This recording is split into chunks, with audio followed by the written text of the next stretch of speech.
Hi everyone, welcome to Swapna's kitchen. ఈరోజు మనమైతే చాలామంది ఇష్టపడే మటన్ కూర బగారా రైస్ని సింపుల్గా ఎలా తయారు చేసుకోవాలో చూసేద్దాము. నేను ఎప్పుడు మా ఇంట్లో ఇదే విధంగా అయితే చేస్తాను. సో రెసిపీని అయితే స్టార్ట్ చేసేద్దాం, వచ్చేసేయండి.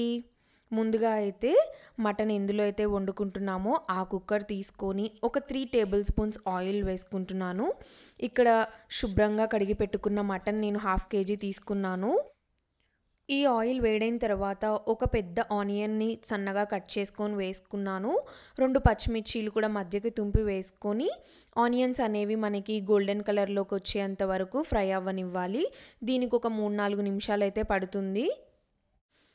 ఆనియన్స్ ఆల్మోస్ట్ మనకి గోల్డెన్ కలర్లోకి వచ్చేసాయి. ఈ టైంలో మనము ముందుగా కడిగి పెట్టుకున్న మటన్ అయితే వేసేసుకుందాము. ఈ మటన్ వేసుకున్న తర్వాత ఒక 5 నిమిషాల వరకు అయితే హై ఫ్లేమ్లోనే పెట్టి మంచిగా ఒకసారి కలుపుకొని మూత పెట్టుకొని మగ్గనివ్వాలి.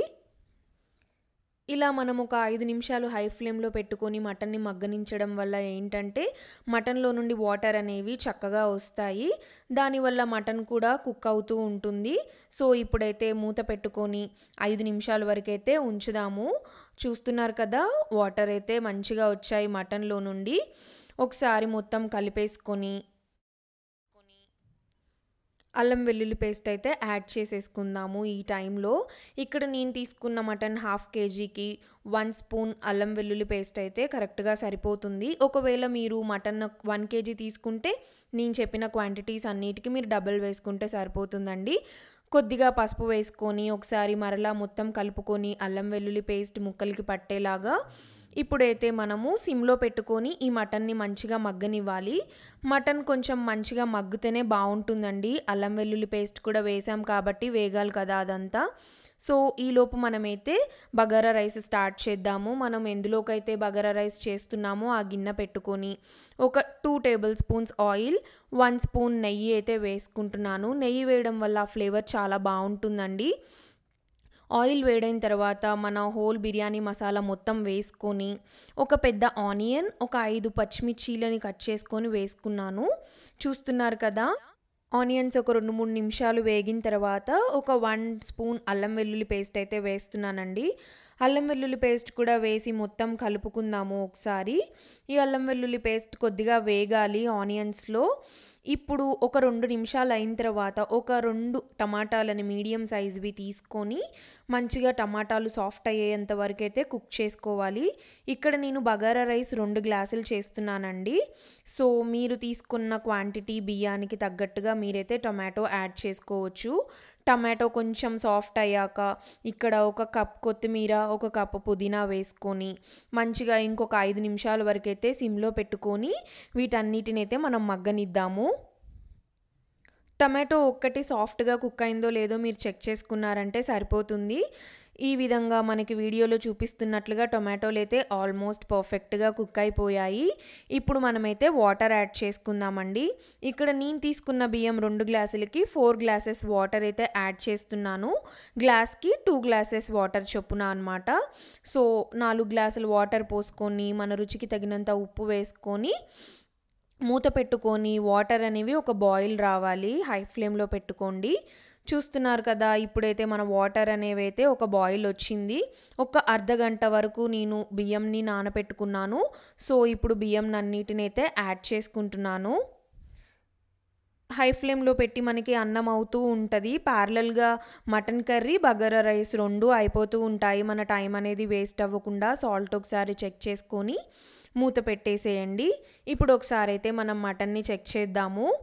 ఆల్మోస్ట్ అల్లం వెల్లుల్లి పేస్ట్ అయితే మంచిగా వేగిందండి. మంచి స్మెల్ వస్తుంది. సిమ్లోనే పెట్టుకోండి. మీడియం ఫ్లేమ్లో, హై ఫ్లేమ్లో పెట్టారంటే మాడిపోతూ ఉంటుంది. సో ఇప్పుడైతే నేను సాల్ట్ యాడ్ చేసుకుంటున్నాను. మన రుచికి తగినంత ఉప్పు అయితే వేసుకోండి. నేను ఇక్కడ రాళ్ళ ఉప్పు తీసుకున్నాను. కారం వచ్చేసి ఒక 2 టేబుల్ స్పూన్స్ అంతా వేసుకున్నాను. స్పైసీనెస్కి తగ్గట్టుగా అండి. మటన్ కర్రీ కొంచెం స్పైసీగా ఉంటేనే బాగుంటుంది కదా. మటన్ అనే కాదు, ఏ నాన్ వెజ్ కర్రీస్ అయినా కొంచెం స్పైసీగా ఉంటేనే ఆ టేస్ట్ అనేది మంచిగా ఎన్హాన్స్ అవుతుంది. సో ఉప్పు కారం వేసుకొని మనమైతే మొత్తం ఒకసారి కలుపుకుందాము.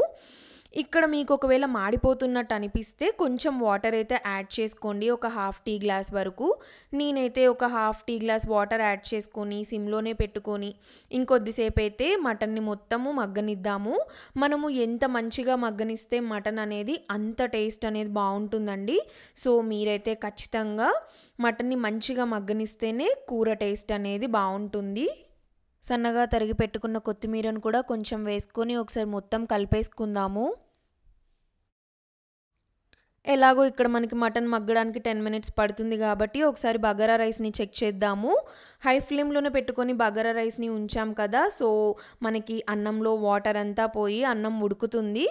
ఈ మాత్రం మనకి అన్నం వచ్చినప్పుడు దగ్గరికి మనమైతే ఇప్పటి నుండి సిమ్లోనే పెట్టుకొని బగారా రైస్ని ఉడికించుకోవాలి. సో మూత పెట్టి దాన్నైతే ఉడకనిద్దామండి. ఈ లోపల మనం మటన్ని చెక్ చేద్దాము 10 మినిట్స్ తర్వాత. సో ఇక్కడ మనకైతే మంచిగా మగ్గింది, ఆల్మోస్ట్ ఒక 50% అయితే మంచిగా మగ్గిందండి. ఇక్కడ నేనైతే ఇప్పుడు ఇంకా వాటర్ యాడ్ చేస్తున్నాను, మటన్ ఉడకాలి కదా. సో ఇక్కడ నేను విజిల్ పెట్టేస్తాను. 500 ml వాటర్ పోసుకున్నానండి. సో మనకి హాఫ్ కేజీ మటన్కి 1/2 లీటర్ వాటర్ కరెక్ట్గా సరిపోతాయి. మరీ ఎక్కువ వాటర్ ఉన్నా కానీ మనకి అంత బాగోదండి. సో ఇక్కడ మీరు మీ సాల్ట్, కారం అన్నీ చెక్ చేసుకోండి. నాకైతే కొంచెం సాల్ట్ పడుతుంది అనిపించింది, సో నేను యాడ్ చేసేసుకున్నాను. హై ఫ్లేమ్లో పెట్టి విజిల్ రానిద్దాము. నేనైతే 3 విజిల్స్ రానిస్తున్నానండి. నేను తీసుకున్న మటన్ మరీ ముద్రుగా లేదు, లేతగా లేదు, యావరేజ్గా ఉంది. సో ఇక్కడ మనకైతే బగారా రైస్ మొత్తం పర్ఫెక్ట్గా కుక్ అయిందండి. చూస్తున్నారు కదా, పొడి పొడిలాడుతూ మెత్తగా లేకుండా గట్టిగా లేకుండా అన్నం అనేది పర్ఫెక్ట్గా కుక్ అయింది. ఇంకా మనం స్టవ్ ఆఫ్ చేసుకొని పక్కన పెట్టేసుకుందాము. ఆఫ్టర్ 3 విజిల్స్ మనమైతే మటన్ కర్రీని ఆ ప్రెషర్ అంతా పోయే వరకు ఉంచి విజిల్ తీసి చెక్ చేసుకుందాము. మటన్ అనేది కుక్ అయిందో లేదో ఒకసారి చూడండి. ఒకవేళ మటన్ ఇంకా గట్టిగానే ఉందంటే ఏం టెన్షన్ పడకండి. మరలా మీరైతే విజిల్ పెట్టి మీకు ఎంతవరకు ఉడకలేదు అని, ఎంతవరకు ఉడికింది అని తెలుస్తుంది కదా, దాన్ని బట్టి విజిల్స్ రానిస్తే సరిపోతుంది. సో మళ్ళీ స్టవ్ ఆన్ చేసి పులుసు కొంచెం ఇలా మరుగుతూ ఉంటుంది కదా, ఆ టైంలో మన హోమ్మేడ్ మసాలా అయితే యాడ్ చేయండి. హోమ్మేడ్ మసాలా రెసిపీ అయితే నేను మన డిస్క్రిప్షన్లో ఇస్తాను, చెక్ చేయండి. మీకు ఒకవేళ మీ ఇంట్లో ఏ మసాలా అయితే వాడతారో అది వేసుకున్నా సరిపోతుంది, ఒక 1 స్పూన్. ఇక్కడ మనమైతే మసాలా వేసుకున్న తర్వాత ఒక 3-4 నిమిషాలు అలానే మరగనిచ్చిన తర్వాత స్టవ్ ఆఫ్ చేసేసుకుంటే మన మటన్ కర్రీ అనేది అయితే రెడీ అయిపోయింది. ఎంత సింపుల్గా అయిపోయిందో మీరే చూసారు కదండి. టైం సేవ్ అయింది, మంచిగా బగారా రైస్, మటన్ 2 ప్యారలల్గా కుక్ చేసుకున్నాము. ఒక ఆనియన్, నిమ్మకాయ పెట్టుకొని మటన్ బగారా రైస్ కలుపుకొని తింటే ఏ రెస్టారెంట్ పనికొస్తుంది చెప్పండి మన రెసిపీ ముందు. సో మీరైతే డెఫినెట్గా ట్రై చేయండి. మన బగారా రైస్, మటన్ కర్రీ ఎంత సింపుల్గా అయిపోయింది కదా. సో మీకు ఎలా వచ్చిందో నాకైతే కమెంట్స్లో చెప్పండి. మన వీడియోనైతే లైక్ చేయండి, షేర్ చేయండి, సబ్స్క్రైబ్ చేయండి. బాయ్.